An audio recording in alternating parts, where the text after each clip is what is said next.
ঈদের চাঁদের হাসি তখন প্রায় দৃশ্যমান, কিন্তু ফাতিমার ঘরে উৎসবের আনন্দ নয়, ছিল কেবল নিঃশব্দ হাহাকার।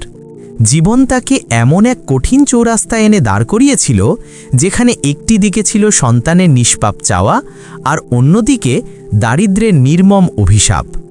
এই যুগে যেখানে মানুষ বিনামূল্যে এক ফোঁটা জলও দেয় না, সেখানে একজন অসহায় বিধবা মা যখন তার কলিজার টুকরোগুলোর জন্য নতুন কাপড়ের কিস্তি চাইতে এক দরজায় গেলেন, তখন বিনিময়ে চাওয়া হলো এমন কিছু যা তার আত্মা এবং ইজ্জত দুটোকেই কাঁপিয়ে তুলল। আজকের এই কাহিনীতে আমরা দেখব কেন ফাতিমা সেই ভুল পথে পা বাড়াতে বাধ্য হলেন, আর কিভাবেই বা শেষ পর্যন্ত অদৃশ্য শক্তির অর্থাৎ গায়েবী মদদের মাধ্যমে তার মান সম্মান রক্ষা পেল। এই গল্পটি কেবল কিস্তিতে কাপড় নেওয়ার নয়, এটি ঈমান, ইজ্জত এবং আল্লাহর প্রতি অটল বিশ্বাসের এক জ্বলন্ত উদাহরণ। এক অসহায় মা যখন ঈদের আগে কিস্তিতে কাপড় কিনতে গেলেন, তখন এক অদ্ভুত দুর্ঘটনা ঘটল। বন্ধুরা, এই যে কাহিনীটি আমরা এখন শুনতে যাচ্ছি, এটি হলো ফাতিমা নামের সেই মহিলার, যার জীবন একসময় অপার সুখে ভরপুর ছিল। তার স্বামী কামরান ছিলেন, তাদের কোলজুড়ে আহমেদ ও আয়েশার মতো সন্তান ছিল। সেই ঘর তখন আনন্দে ভরে থাকত, সবাই সবসময় হাসত এবং হাসি খুশি জীবন কাটাত। তাদের জীবনে খাওয়া পড়া নিয়ে বিন্দুমাত্র দুশ্চিন্তা ছিল না। ছোট আহমেদ বা আয়েশার কিছু লাগলে বাবা কামরান সঙ্গে সঙ্গে তা এনে দিতেন। সেই মা ফাতিমাও সবসময় খুব খুশি থাকতেন এবং আল্লাহর কাছে মন থেকে অজস্র কৃতজ্ঞতা জানাতেন এই সব কিছুর জন্য। কিন্তু সময়ে কারুর জন্য চিরকাল একরকম থাকে না। হঠাৎ এক দুর্ভাগ্যজনক দিনে সেই মহিলা ফাতিমার স্বামী কামরানের ইন্তেকাল হল। সেই দিনটি ছিল সেই মহিলার জীবনের শান্তি এবং সুখের সমাপ্তি। সেই দিন থেকেই যেন তাদের পরিবারে সেই হাসি খুশির পরিবেশ উজাড় হয়ে গেল। স্বামীর মৃত্যুর পর ফাতিমা কোনোমতে 1 বছর পার করেছিলেন, কারণ তার স্বামী কামরান কিছু টাকা সঞ্চয় করে রেখেছিলেন, যা দিয়েই তাদের সংসার চলছিল। সেই জমানো টাকাই তিনি সন্তানদের পেট ভরানোর জন্য ব্যবহার করতেন। কিন্তু যখন সেই টাকা শেষ হয়ে গেল, তখনই তাদের জীবনে আসল কঠিন সময় শুরু হলো। তখন সেই মহিলা ফাতিমা কখনো বাবা মার কাছে গিয়ে সামান্য সাহায্য চাইতেন, কখনো ভাইদের কাছে হাত পাততেন, আবার কখনো শ্বশুর শাশুড়ির দরজায় গিয়ে দাঁড়াতেন। যখন কোথাও কিছু মিলত না, তখন তিনি অন্যান্য মানুষের বাড়িতে কাজ করতে যেতেন। তিনি কারোর বাসনপত্র পরিষ্কার করতেন, কারোর ঘর মেছে পরিচ্ছন্ন করতেন, আবার কারোর কাপড় কাচার কাজও করতেন। এভাবেই কোনোমতে দুবেলা দুমুঠো খাবার জোগাড় হতো। কিন্তু বন্ধুরা, কেবল খাবার দিয়েই তো জীবন চলতে পারে না। যখনই ঈদ কাছে আসতো অথবা কারোর বাড়িতে বিয়ে শাদীর অনুষ্ঠান হতো, তখন নিজের সন্তানদের আকাঙ্ক্ষা এবং আবদার দেখে ফাতিমার বুক দুঃখে ফেটে যেত।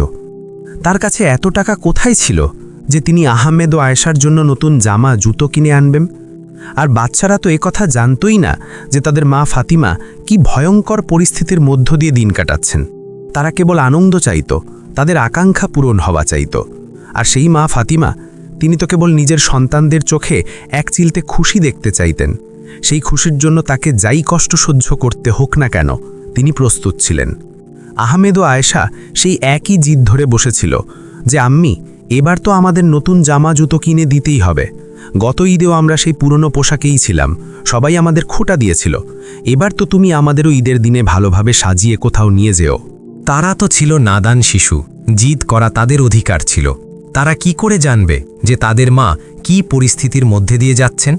তারা কি জানত যে তাদের মা সকাল থেকে সন্ধ্যা পর্যন্ত মানুষের বাড়িতে কঠিন কাজ করে ক্লান্ত ও বিধ্বস্ত হয়ে ঘরে ফেরে শুধু তাদের দুমুঠো খাবারের জন্য? আহমেদ ও আয়েশা শুধু নিজের আনন্দ, মনের আকাঙ্ক্ষা এবং আশেপাশের শিশুদের রঙিন নতুন পোশাক দেখতে পেত। মা তো মাই হন। ফাতিমা মনে মনে দৃঢ় সিদ্ধান্ত নিলেন যে এবার তিনি তার সন্তানদের মুখে অবশ্যই হাসি ফোটাবেন। তিনি ভাবলেন, গত ঈদেও আমি তাদের নতুন কাপড় দিতে পারিনি, তারা যা খেতে চেয়েছিল তাও দিতে পারিনি, কেবল এই কঠিন পরিস্থিতির মার সহ্য করেছি। কিন্তু এবার আমি যে কোনো মূল্যে আমার সন্তানদের মুখে খুশি আনবই। যখন সাহায্যের দরজা বন্ধ হলো, এরপর সেই মহিলা ফাতিমা তার আত্মীয় স্বজনদের বাড়িতে গেলেন। তিনি তার বাবা মার সামনে গিয়ে হাত পাতলেন, ভাইদের কাছেও সাহায্য চাইলেন। তিনি জানালেন যে তার আহমেদ ও আয়েশার জিদ খুব বেড়ে গেছে, তাদের জন্য জামা জুতো কিনতে হবে।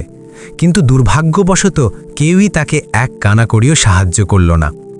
তার বাবা মা বললেন, বেটি, আমরা তো নিজেরাই খুব কষ্টে আছি, নিজেদের জন্যও নতুন কিছু কিনে নি, তোমাকে কি করে দেব? তার ভাইয়েরা সরাসরি অস্বীকার করে জানালো, এবার তো আমরাও নতুন জামা নিয়ে নিই, তোমাকে কি করে দেব?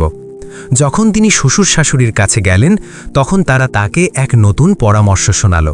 তারা বলল, তুমি এখন একা মানুষ, তোমার দ্বিতীয় বিয়ে করে নেওয়া উচিত। কোনো ভালো পুরুষ পেলে সে তোমাকেও এবং তোমার সন্তানদেরও আশ্রয় দেবে, তোমাদের সবাইকে খুশি রাখবে। এই কথা শুনে ফাতিমার মন একেবারে কেঁপে উঠল। যদি তিনি শুধু নিজের একার সুখের কথা ভাবতেন তাহলে হয়তো বিয়েও করে নিতেন, কিন্তু তিনি ভাবলেন যে পুরুষ তার সন্তানদের জন্মই দেননি সে তাদের মন থেকে ভালোবাসবেন কিভাবে? সে হয়তো তাকে খুশি রাখতে পারে, কিন্তু তার সন্তানদের সেই আনন্দ দিতে পারবে না যা তার বাবা কামরান দিয়েছিলেন। তিনি মনে মনে স্থির করলেন যে তিনি বিয়ে করবেন না। তিনি নিজে সব কষ্ট সহ্য করবেন, কিন্তু তার সন্তানদের কোনো সৎ বাবার দয়ার উপর ছেড়ে দেবেন না। যখন ফাতিমা সেই দরজা থেকে বাইরে বেরিয়ে এলেন তখন মাথার উপর সূর্য যেন আগুনের ফুলকি ছড়াচ্ছিল। কিন্তু তার মনে এই মুহূর্তে শুধু একটিই প্রশ্ন জ্বলছিল, এখন আমি কোথায় যাব? কার কাছে চাইব? কে আমাকে সাহায্য করবে? রাস্তায় যাতায়াত করার লোকদের দিকে তাকিয়ে তার মনে হলো যেন প্রত্যেকটা মুখই তার কাছে অচেনা এবং প্রতিটা দরজাই বন্ধ হয়ে গেছে। তার মন বারবার শুধু একটিই প্রশ্ন করছিল, বাচ্চাদের খুশির জন্য আমি কি এখন আমার ইজ্জতও বিকিয়ে দেব? পরের মুহূর্তেই তিনি নিজেকে তীব্রভাবে ঝাঁকুনি দিয়ে বললেন, না, আমি এমন জঘন্য কাজ করতে পারি না। কিন্তু যদি আর কোনো পথই খোলা না থাকে? এই ভাবতে ভাবতে তার মাথা ক্রমশ নিচু হয়ে যাচ্ছিল। মনে হচ্ছিল যেন এক অসহায় বাধ্যতা তাকে দেয়ালে পিঠ ঠেকিয়ে দিয়েছে। তিনি বুঝতে পারছিলেন না যে এখন কি করবেন। পকেট একেবারে খালি, আহমেদ ও আয়েশা জিদ ধরে আছে, আর সাহায্যের প্রতিটা দরজা বন্ধ হয়ে গেছে। এরপর সেই মহিলা ফাতিমা এক নতুন উপায় নিয়ে ভাবতে শুরু করলেন, আর এখান থেকেই তার জীবনের গল্পের মোড় ঘুরে গেল। তিনি মনে মনে ভাবলেন, সন্তানদের আনন্দের জন্য যদি বিয়েও করতে হয় তবে হয়তো করে নেব, কিন্তু ঈদের মাত্র 2 দিন বাকি ছিল। এমন সময় কে বিয়ে করে? যেই বিয়ে করত সে ঈদের পরেই নিকাহের সময় দিত। কিন্তু আহমেদ ও আয়েশা তো ঈদেই খুশি দেখতে চাইছিল, তাই এই পথও বন্ধ হয়ে গেল।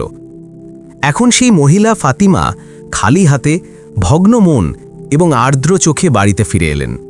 ঘরে এসে তিনি চুপচাপ বসে পড়লেন, মাথা 2 হাঁটুর মধ্যে রেখে কেবল এই কথাই ভাবছিলেন, কি করি, কোথায় যাই, কার কাছে চাই? হঠাৎ তার প্রতিবেশী উম্মে কুলসুমের একটা কথা মনে পড়ে গেল। কিছুদিন আগে তার প্রতিবেশী তাকে বলেছিলেন যে একজন লোক আছে যে কিস্তিতে কাপড় দেয়। প্রথমে কাপড় দিয়ে দেয়, টাকা পরে নেয়, শুধু কিস্তিগুলো সময় মতো শোধ করলেই হলো, কোনো সমস্যা হয় না। ফাতিমার চোখে এখন এক নতুন দ্যুতি, যেন তার মন শেষ সাহসটুকু জুগিয়েছে। তার মনে হলো হয়তো ভাগ্যই দরজা ধাক্কা দিয়েছে। আহমেদ ও আয়েশার মুখগুলো চোখের সামনে ভেসে উঠল এবং মন থেকে কেবল একটাই দোয়া বেরোলো, হে আল্লাহ, যদি এটাই পথ হয় তবে তা সহজ করে দাও, আর যদি এতে কোনো বিপদ থাকে তবে আমাকে রক্ষা করো। এই আশায় তিনি তার প্রতিবেশী উম্মে কুলসুমের দরজায় ধাক্কা দিলেন। সঙ্গে সঙ্গে প্রতিবেশীর কাছে গেলেন এবং বললেন, উম্মে কুলসুম আপা, সেই দোকানদার কোথায় মিলবে যে কিস্তিতে কাপড় দেয়? আমাকে আমার বাচ্চাদের জন্য কাপড় নিতে হবে।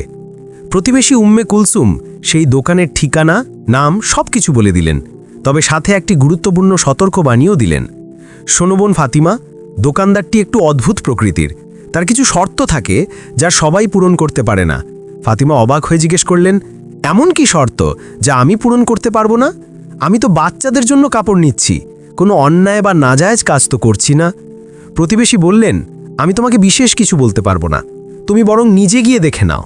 যদি শর্তগুলো তোমার কাছে যথার্থ এবং গ্রহণযোগ্য মনে হয় তবে নিয়ে এসো, নয়তো খালি হাতে ফিরে এসো। ফাতিমা মনে মনে বললেন, আমি কোনো ভুল পদক্ষেপ নেব না, যদি শর্তাবলী ঠিক হয় তো নেব, নয়তো খালি হাতে ফিরে আসব। পরের দিন সেই মহিলা ফাতিমা সেই ফাঁদের দোকানে পৌঁছালেন। সাধারণ দোকানদারের মতোই সেই পাপিষ্ঠ লোকটি কাপড় বের করে করে ফাতিমাকে বাঁকাতে লাগল। কিন্তু ফাতিমা তাকে সঙ্গে সঙ্গে থামিয়ে দিয়ে বললেন, ভাই, কাপড় দেখানোর আগে আমার কথা মনোযোগ দিয়ে শুনে নাও। আমার কাছে এখন টাকা নেই, আমি শুনেছি আপনি কিস্তিতে কাপড় দেন। দোকানদার ঘৃণ্য হেসে বলল, হ্যাঁ ভাবিজি, দিই তো বটে, তবে কিস্তিতে নিলে দাম সামান্য বেশি হয়। আর একটা কথা, আমরা শর্ত ছাড়া কাউকে কাপড় দিই না, কারণ অনেক মানুষ কাপড় নিয়ে পালিয়ে যায়, টাকা ফেরত দেয় না। ফাতিমা বললেন, তবে বলো না কি সেই শর্ত? যদি স্ট্যাম্পে স্বাক্ষর করতে হয় তবে তাও করাবো। আমাকে আমার বাচ্চাদের জন্য কাপড় নিতেই হবে। দোকানদারের আচরণে এক ধূর্ত পরিবর্তন এলো। সে বলল, না ভাবিজি, স্ট্যাম্প তো নয়, তবে আমাদের শর্তগুলো একটু কঠিন ধরনের। সেই দোকানদার একটু এগিয়ে এসে মহিলা ফাতিমাকে জিজ্ঞেস করল, ভাবি, আপনি কি পড়তে লিখতে জানেন? ফাতিমা জবাব দিলেন, হ্যাঁ, আমি সামান্য একটু আধটু পড়তে পারি। দোকানদার টেবিলের নিচ থেকে একটি বই বের করে বলল, আমাদের সব শর্ত এতে স্পষ্টভাবে লেখা আছে, আপনি আরাম করে পড়ে নিন। যদি আমাদের শর্ত আপনার কাছে মঞ্জুর হয় তবে আমরা কাপড় দেব, আর যদি শর্ত পছন্দ না হয় তবে কোনো কথা কাটাকাটি না করে চুপচাপ এখান থেকে চলে যাবেন। ফাতিমা বললেন, ঠিক আছে, আমি পড়ে নিচ্ছি। তিনি বইটি খুললেন এবং আস্তে আস্তে পড়তে শুরু করলেন। প্রথম শর্তটি পড়েই তার হাত কাঁপতে শুরু করল। সেখানে লেখা ছিল, যে মহিলা কিস্তিতে কাপড় নিতে আসে তাকে সবার আগে আমাদের সামনে এসে তার বোরখা এবং সমস্ত পরিধেয় কাপড় খুলে ফেলতে হবে। তাকে সম্পূর্ণ নগ্ন হয়ে আমাদের সামনে দাঁড়াতে হবে এবং আমরা তার একটি স্পষ্ট ভিডিও তৈরি করব, যাতে মুখ, শরীর সবকিছু পরিষ্কারভাবে দেখা যায়। এই ভিডিওটি ততদিন পর্যন্ত আমাদের কাছে নিরাপদে সুরক্ষিত থাকবে যতক্ষণ না আপনি আমাদের সমস্ত টাকা শোধ করছেন। আর যদি আপনি সময়মতো কিস্তি শোধ না করেন বা মাঝপথে টাকা দিতে অস্বীকার করেন, তবে আমরা এই ভিডিওটি একটি নোংরা ওয়েবসাইটে আপলোড করে দেব। সেখান থেকে যে টাকা আসবে তা আমরা আপনার ঋণের সাথে যোগ করে আমাদের হিসেব পূরণ করব। আমাদের দোকানে এটাই প্রথম এবং প্রধান নীতি, যার স্পষ্ট মানে হলো, যে মহিলা এখানে কিস্তিতে কাপড় নিতে আসবে তাকে সবার আগে তার ইজ্জত বন্ধক রাখতে হবে। এই শর্তটি পড়ে ফাতিমার বুক কেঁপে উঠল। তার হাত কাঁপতে লাগলো এবং বইটি তার হাতে থরথর করে নড়তে লাগলো। দ্বিতীয় শর্ত, যদি আপনি প্রথম শর্তটি মঞ্জুর না করেন তবে আমাদের কাছে দ্বিতীয় উপায় তৈরি আছে। আপনাকে আমাদের সাথে শারীরিক সম্পর্ক স্থাপন করতে হবে। যখনই আমরা ফোন করব, যখনই আমরা আপনাকে ডাকি, আপনাকে সঙ্গে সঙ্গে হাজির হতে হবে। আর এই মুলাকাত একবারের জন্য হবে না। এই সিলসিলা ততদিন পর্যন্ত চলতে থাকবে যতক্ষণ না আপনার সমস্ত কিস্তি পুরোপুরি শোধ হচ্ছে। আর হ্যাঁ, যদি মাঝপথে আপনি আসা বন্ধ করে দেন তবে আমরা আপনার সেই আগের ভিডিওটি, প্রথম শর্তে বলা, ব্যবহার করতে পারি অথবা আপনার বিরুদ্ধে পুলিশে মিথ্যা মামলাও দায়ের করতে পারি। তাই আপনার জন্য ভালো এটাই যে ঋণ শোধ না হওয়া পর্যন্ত আপনি প্রতিবার ডাকার পর বাধ্য হয়ে হাজির হন। এই শর্তটি পড়ে ফাতিমার মুখের রং ফ্যাকাশে হয়ে গেল। তার মনে হলো যেন তার নিঃশ্বাস প্রশ্বাস বন্ধ হয়ে আসছে। তৃতীয় শর্ত, যদি আপনি এই দুটি শর্তের একটিও না মানেন তবে আমাদের একটি আইনগত স্ট্যাম্প দিতে হবে। এই স্ট্যাম্পে পরিষ্কারভাবে লেখা থাকবে যে আপনি যে বাড়িতে থাকেন, যদি সেই বাড়িটি আপনার নিজের নামে হয় তবে কিস্তি সময়মতো শোধ না করতে পারলে সেই বাড়িটি নিজের নামে লিখে নিয়ে তা বিক্রি করে আমাদের পাওনা টাকা উসুল করার পুরো অধিকার আমাদের থাকবে।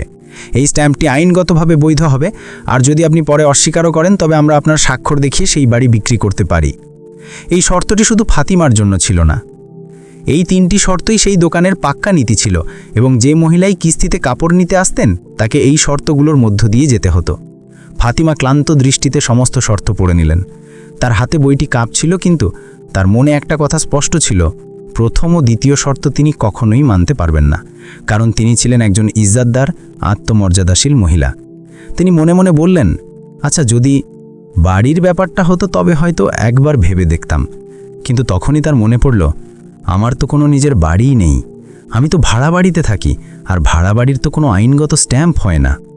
এই ভেবে তিনি বইটি বন্ধ করলেন, চুপচাপ দোকানদারের টেবিলের ওপর রাখলেন, কিছু না বলেই সেখান থেকে পিছন ফিরে হেঁটে বেরিয়ে গেলেন। তার মন ভারী ছিল, চোখ জলে ভরে এসেছিল, পা ভয়ে কাঁপছিল। যে দোকান থেকে তিনি আশা এবং ভরসা নিয়ে গিয়েছিলেন সেখান থেকে তিনি অপমান, ভয় এবং লজ্জা নিয়ে ফিরে আসছিলেন। ফাতিমা যেইমাত্র বাইরে বেরোলেন, ঠিক সামনেই আরেকটি দোকান ছিল। সেখানে আব্দুল্লাহ নামে অন্য এক দোকানদার দাঁড়িয়ে সবকিছু লক্ষ্য করছিলেন। তিনি দূর থেকেই সেই মহিলার মুখে দুঃখ ও চরম হতাশার ছাপ স্পষ্ট পড়ে নিয়েছিলেন। আর সেই লোকটি সেই দুশ্চরিত্র দোকানদার সম্পর্কে সবকিছুই জানতেন। তিনি জানতেন যে সে কিভাবে অসহায় মহিলাদের ধোঁকা দিয়ে তার জালে ফাঁসিয়ে নিজের নোংরা কামনা পূরণ করে। এই দোকানদার আব্দুল্লাহ ছিলেন আল্লাহর একজন নেক বান্দা। তিনি মনে মনে ভাবলেন, এই মহিলা কোনো ভুল বা খারাপ কাজের জন্য প্রস্তুত নন। তিনি কেবল নিজের অসহায় বাধ্যতার সাথে লড়ছেন। যদি আমি এই মুহূর্তে সাহায্য না করি তবে হয়তো এই মহিলা ভেঙে পড়ে ভুল পদক্ষেপ নেবেন। তিনি খুবই নরম সুরে সেই মহিলা ফাতিমাকে ডাকলেন, বোন, যদি আপনি আপনার আহমেদ ও আয়েশার জন্য কাপড় নিতে চান তবে আমার দোকান থেকে নিতে পারেন। ফাতিমা সঙ্গে সঙ্গে জবাব দিলেন, ভাই, আমার কাছে এখন টাকা নেই, আমি তো সেই দোকানেও কিস্তিতে নিতে গিয়েছিলাম। দোকানদার আব্দুল্লাহ সহাস্যে বললেন, টাকা পরে দিয়ে দেবেন, তাতে কোনো তাড়া নেই, শুধু আপনার বাচ্চারা খুশি থাকলেই যথেষ্ট। এই কথা শুনে ফাতিমার বুক হঠাৎ কেঁপে উঠল। তার মনে সঙ্গে সঙ্গে প্রথম দোকানদার এবং সেই সব অমানবিক শর্তের কথা মনে পড়ে গেল। তিনি সঙ্গে সঙ্গে বললেন, ভাই, আমি সেই শর্তগুলো মানতে পারবো না, আমি খুব অসহায়, কিন্তু নিজের ইজ্জত বিক্রি করতে পারবো না। আল্লাহর নেকবান্দা দোকানদার আব্দুল্লাহ নম্রভাবে জবাব দিলেন, বোন ফাতিমা, আমার কোনো শর্ত নেই, না কোনো ভিডিও, না কোনো শারীরিক সম্পর্ক, না কোনো স্ট্যাম্পের প্রয়োজন। যখন আল্লাহ আপনাকে টাকা দেবেন তখন আপনি আমাকে দিয়ে দেবেন, তারাও নেই, জোর জবরদস্তিও নেই। কিন্তু ফাতিমা তবুও ভীতসন্ত্রস্ত ছিলেন। তার মনে অবিশ্বাস এবং ভয় জাঁকিয়ে বসেছিল। তার মনে ভয় ছিল যে হয়তো এটাও কোনো ষড়যন্ত্র নয় তো, কোনো নতুন ফাঁদ নয় তো। তিনি কাঁপা কণ্ঠে বললেন, না ভাই, আমার কিছু নিতে হবে না, আপনাকে অনেক ধন্যবাদ। দোকানদার আব্দুল্লাহ তার অবস্থা বুঝতে পারলেন। তিনি বললেন, বোন, আমি রোজা রেখেছি, আমি মিথ্যা বলবো না, আমি আপনাকে ধোঁকা দেব না, বা আমার কোনো খারাপ উদ্দেশ্যও নেই, আমি কেবল আল্লাহর সন্তুষ্টির জন্য আপনাকে সাহায্য করতে চাই। কিন্তু ফাতিমা আর এক মুহূর্তও দাঁড়ালেন না, কিছু বললেনও না। তিনি দ্রুত পায়ে নিজের বাড়িতে ফিরে গেলেন। আল্লাহর সেই নেকবান্দা দোকানদার আব্দুল্লাহ দূর থেকে তাকে চলে যেতে দেখলেন। তিনি বুঝলেন যে এই মহিলা খুবই শরীফ এবং এখন কারো উপরই আর ভরসা করার মতো অবস্থায় নেই। আল্লাহর নেকবান্দা আব্দুল্লাহ কিছুক্ষণ তার দোকানের বাইরে দাঁড়িয়ে রইলেন। তার মন অস্থির ছিল, যেন ভিতর থেকে কেউ তাকে বলছিল যে এই মহিলা এখন নিজে থেকে আর সাহায্য চাইবেন না, কিন্তু তার নীরবতা অনেক কিছু প্রকাশ করছিল। তিনি আস্তে আস্তে ফাতিমার পিছু পিছু চলতে লাগলেন। তিনি তাকে ডাকলেন না, নিজেকে তার সামনে প্রকাশও করলেন না। তিনি শুধু দেখতে চাইলেন যে এই মহিলা কোথায় থাকেন, যাতে তিনি কাউকে না জানিয়ে তাকে সাহায্য করতে পারেন। রাস্তায় তিনি কেবল একটি দোয়া করলেন, হে আল্লাহ, যদি আমার নিয়ত খাঁটি হয় তবে এই অসহায় মহিলার ভার কমাতে আমাকে তৌফিক দাও। এমন সাহায্য যা ইজ্জতের সাথে করা হয়, এমন সাহায্য যা মুখ দিয়ে নয়, কেবল মন থেকে দেওয়া হয়। যখন তিনি সেই মহিলা ফাতিমার বাড়িটি ভালোভাবে দেখে নিলেন তখন ফিরে এলেন। এরপর সন্ধ্যায় সেই আল্লাহর নেকবান্দা দোকানদার আব্দুল্লাহ আবার এলেন। কাউকে কিছু না বলেই কাপড়ের প্রয়োজনীয় টাকা একটি খামে ভরলেন এবং সেই খামটি সেই মহিলা ফাতিমার ঘরের দরজার নিচ দিয়ে সন্তর্পণে ভেতরে ফেলে চুপচাপ ফিরে গেলেন। তিনি নিজের নাম লিখলেন না, কোনো নিশানাও ছেড়ে গেলেন না। তিনি শুধু আল্লাহর সন্তুষ্টির জন্য একটি নেকি করে গেলেন। সেই রাতে ফাতিমা নীরবে তার জায়নামাজ বিছিয়ে বসলেন। তার মনের অবস্থা অদ্ভুত ছিল। চোখ ভেজা, মুখে কোনো কথা ছিল না, শুধু মন থেকে একটি দীর্ঘশ্বাস উঠছিল।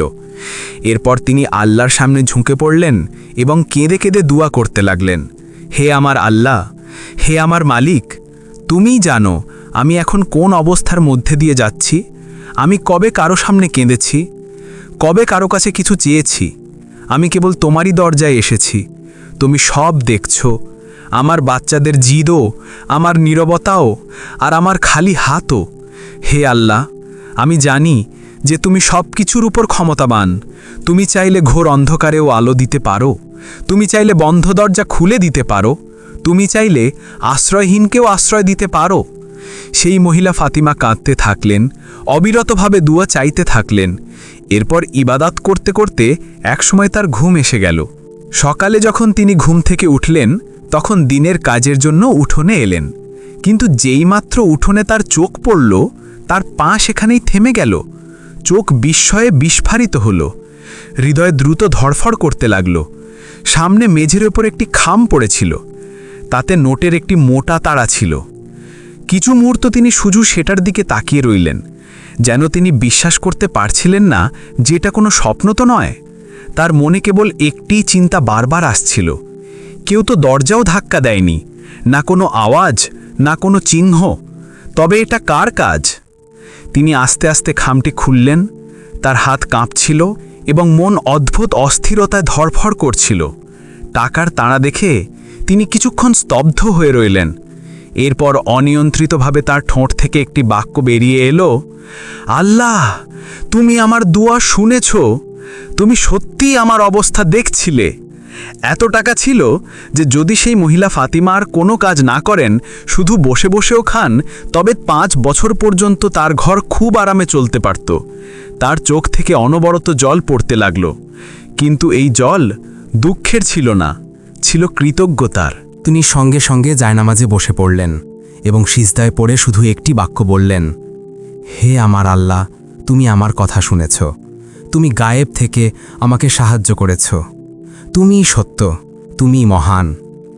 এরপর তিনি সঙ্গে সঙ্গে আহমেদ ও আয়েশার জন্য নতুন জামাজুতো কিনলেন এবং ঈদের দিন তার সন্তানদের সাথে নিয়ে আনন্দ করে ঘোরাঘুরিও করলেন।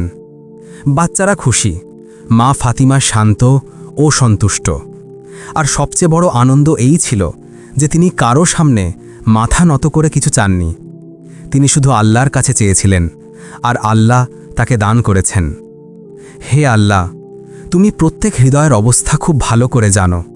তুমি তিনি যিনি অন্ধকারে আলো সৃষ্টি করো, তুমি তিনি যিনি দুঃখের পর শান্তি ও স্বস্তি দান করো।